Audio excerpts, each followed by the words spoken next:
Mayor, thank you so much for being here. Yeah, thank We you. appreciate you taking the time. I want to talk to you today about the economy. The president is set to give a major address to the nation tonight, talking about the state of the economy. And in some ways, your economic agenda really reflects some of the pillars of the Biden economic agenda. Specifically, I want to talk about investments. You've been very vocal about your passion of the investment into Atlanta's youth.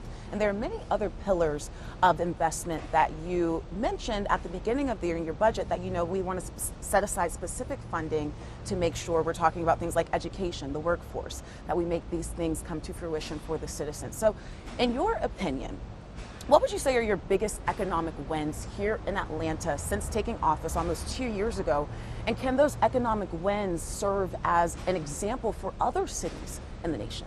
Yeah, absolutely. My administration is all about delivery, making sure that the things that we said we were going to do, that we're actually doing them on behalf of the people of Atlanta. And that's largely about making sure that whether that's road infrastructure, whether that's parks and fire station, police stations, the various things that we need to keep the community going, that we're making sure that we build upon what we already have to make sure that we have a city built for the future and a city of opportunity for all. So that's why we talk about all those things for youth. And when you look at Biden, as you said, we do resemble the same economic goals of making sure that equity and opportunity is spread out throughout the region.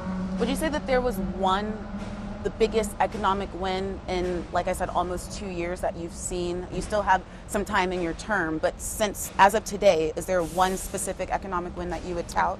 Well, yeah, one of the biggest things we did was the Moving Atlanta Forward infrastructure plan, which was $750 million of opportunities to do things on the roads, on sidewalks, of course, in our parks and in our public safety arena. And so that was a huge win where the voters came together and said, yes, let's make this infrastructure package go. And that resembles the Inflation Reduction Act and the American Infrastructure Plan that we have, the plan that Biden did here in America, also resembling what we're doing here in the city of Atlanta. Absolutely. When it comes to the economy, I want to ask you about one thing that is very close to the heart of so many voters here in Atlanta. That's affordable housing. Yeah. A lot of folks have vocalized, you know what, we have an affordable housing issue. Rents are high. I have a couple of numbers for you. According to Apartment List, the average rent price here was around $1,500. Now that's down 5.3% year over year, but still about 10% over the national average.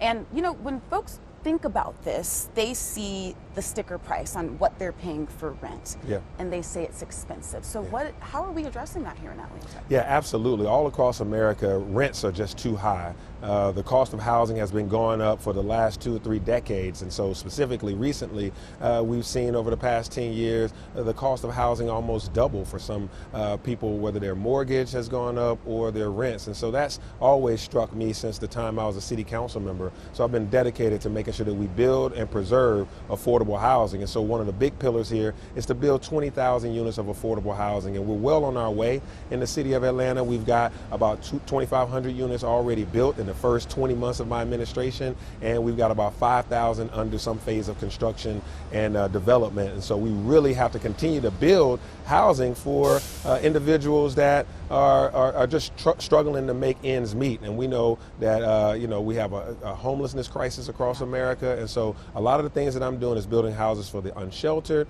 as well as for working families and trying to reduce the cost of living for folks, because a lot of people have more month than money. And so we have to make sure that through workforce development as well as through affordable housing that people can live. And there are a lot of boxes too that, like you said, you have to have a job month after month to make that happen. And you talk about, the future of this affordable housing, but how about the now? What about the people who don't have the money for the first of the month coming up? Is there something that you can work with developers or have some type of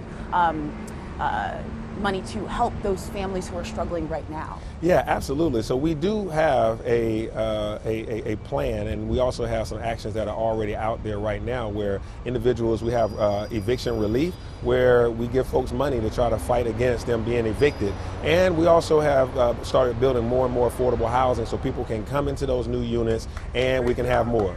We're actually building housing right now in this very moment for those that are unsheltered. And we have trailers and containers that we're making available for individuals that are like one-bedroom apartments. And we're taking money that we're getting from the federal government, the ARPA funds, as well as the money from the Infrastructure Act to be able to deploy those resources directly into affordable housing. We just got $40 million of money from the federal government to rebuild a whole community that was destroyed. And so now we're going to have that opportunity. And do we know like when a timeline when the renter could potentially see some relief come? Well, these things are ongoing every single day. I mean, so my administration, one of the pillars is affordable housing. So we have a strike force where we are taking public land, whether that's Atlanta Public Schools land, MARTA, Atlanta governments. We're taking all the land that we can and developing on it as we speak so that we don't have vacant land that's idle. We're going to take that vacant land and put it to productive use. And we're doing that right now. And individuals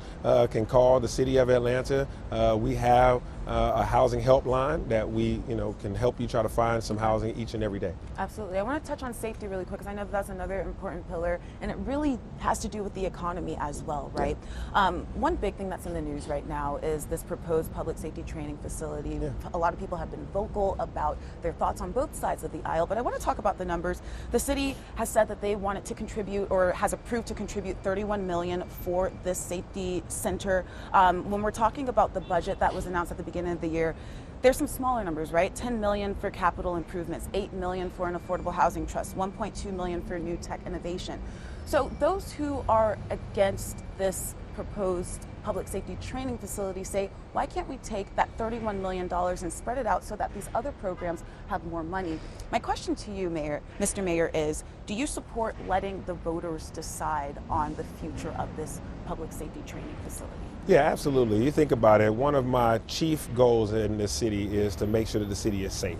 And right now, we are doing just that. We brought down violent crime significantly. Homicides are down 25% in the city of Atlanta. Rapes are down 55%. So we're trying to make sure that people live in this city. Robberies are down. And we're doing that through policing and non-policing activities. This is the year of the youth, so we've had so many youth activities and engagement. We hired 5,000 young people this summer and paid them an average of $15 an hour.